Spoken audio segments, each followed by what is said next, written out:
Hindi alam ng karamihan na isang aktres pala ang may-ari ng napakagandang rest house na ito sa Palawan at talagang napakagandang mag-relax dito kasama ang pamilya at kaibigan.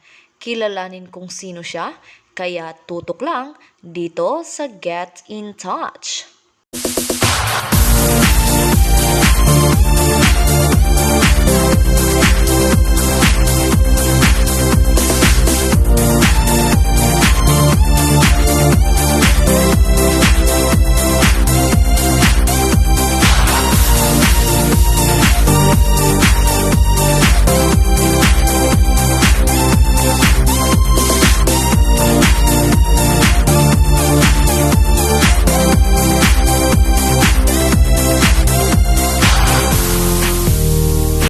Sino nga ba sa atin ang hindi mamamangha sa mga naggagandahang aktres at aktor?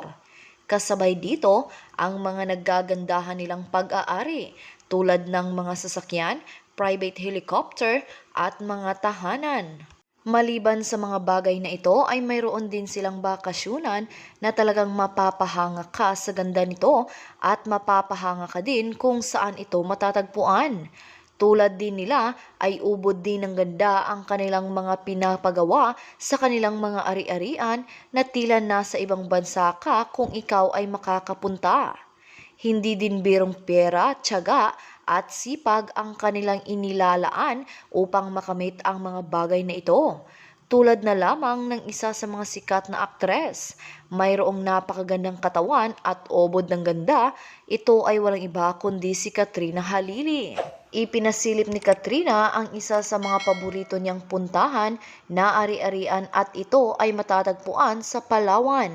Napag-alaman na bumili umano ito ng 13 hectares na lupa sa Palawan at nagpatayo ng kanyang magandang tahanan na talaga namang nakaka-relax pagmasdan. Ang tahanan ni Katrina Halili ay mayroong 3 kwarto na nakaharap sa mga magagandang tanawin. Maliban sa kanyang bahay ay mayroon din siyang mga taniman ng palay at bakanting lupa para sa pag-aalaga ng hayop tulad ng baboy. Ang nasabing bahay bakasyunan ay napapaligiran ng mga naglalakihang mga puno na hitik sa mga bunga. Maihahalin tulad mo ang lugar ni Katrina na tila isang paraiso na may nakatirang isang diwata. Mapapansin sa mga litrato na napakasimple lamang ng disenyo ng kanyang tahanan. Ang mga gamit na matatagpuan doon ay mga gawa karamihan sa kahoy na parang nasa sinaunakang bahay, ngunit moderno ang mga hitsura nito. Mapapansin din ang mga naglalakihang mga bintana na may mga puting kurtina na nagdadagdag sa nakaka-relax na ambience at sabayan pa nito ng preskong hangin na manggagaling sa kanyang kapaligiran papasok sa mga bukas na bintana. Marami sa mga netizens ang natuwa na ibinahagi na ito ni Katrina Halili at umani din ito ng mga positibong komento at isang katutak na likes. Samantala, kamakailan lang nagulantang ang mga netizens sa pagkalat ng larawan ni Katrina Halili at John Lloyd Cruz. Ilang beses na namataan ang dalawa na magkasama sa mga out-of-town trips. Sa katunayan, nitong nakaraan lang kumalat ang larawan ni Katrina at John Lloyd sa Batangas rest house ng aktor. Dahil dito, maraming netizens ang naintriga kung ano nga ba talaga ang tunay na namamagitan sa dalawa. Mayroon nga bang romantic relationship si John Lloyd Cruz at Katrina Halili? Ngunit bago pa lumala ang usap-usapan na ito, agad naman itong tinuldukan ng kampo ng aktres. Lumantad ang boyfriend ni Katrina at pinabulaanan ang mga umuugong na usapan tungkol sa dalawa. Ayon sa non-showbiz boyfriend ng aktres, mas nais nitong umiwas sa publiko kaya naman hindi lantad ang kanilang relasyon. Ganun pa man, mag-iisang taon na rin silang magnobyo. Dagdag pa ng kampo ng aktres, sana'y huwag bigyang mali siya ng mga netizens ang pagsasama ng dalawa. Mas lalo raw naging malapit sa isa't isa sina John Lloyd at Katrina matapos tulungan ng aktres si Lloydie na bumili ng lupa sa Palawan. Natipuhan raw ni John Lloyd na bumili ng property dito matapos mag-shooting sa El Nido. Natulungan naman siya ni Katrina nang i-offer nito ang kanyang 2 lote sa Palawan.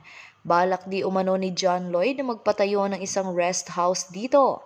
At dahil pribado si John Lloyd pagdating sa kanyang mga personal na buhay, hindi niya pa rin ipinapakita sa social media ang kanyang mga investments. Pahayag pa ng isang source, 2 malaking cut ng lote ang nabili ni John Lloyd kay Katrina. Hindi ko alam kung ilang square meters pero sa tinatantya ko, aabot siguro yon ng 20 million. Nagpatayo ng glass house sa itaas ng bundok sa El Nido si John Lloyd. Malaki ang property niya roon. Patapos na yung main house. Hindi talaga alam ng karamihan kung ano ang mga naipundar ni John Lloyd. Mabibigla na lang sila kapag ma-feature na ito.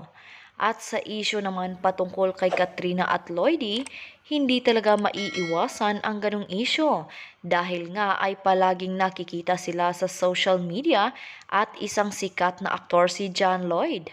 At maraming mga tagahanga na talagang sinusubaybayan siya kung ano man ang mga kaganapan ng kanyang buhay. Marami sa mga netizens ang nakaabang sa kung ano ang bagong balita kay John Lloyd.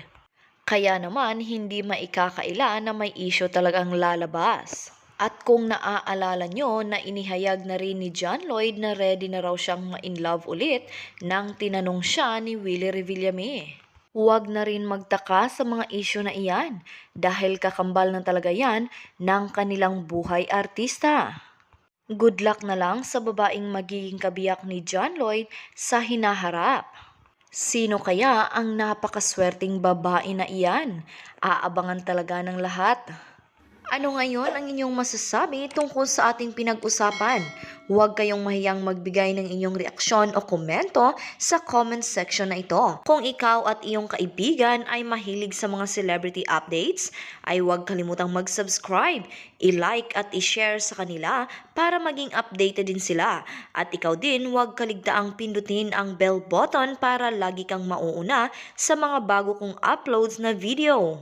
Makakapanood din kayo ng mga dati kong videos sa pamamagitan ng end screen at I button sa itaas. Maraming salamat sa palaging pagtangkilik sa aking YouTube channel. Hanggang sa susunod po muli na pag-upload ko ng video, antabayanan niyo po ang lahat at magchika-chika tayo sa mga paborito niyong artista.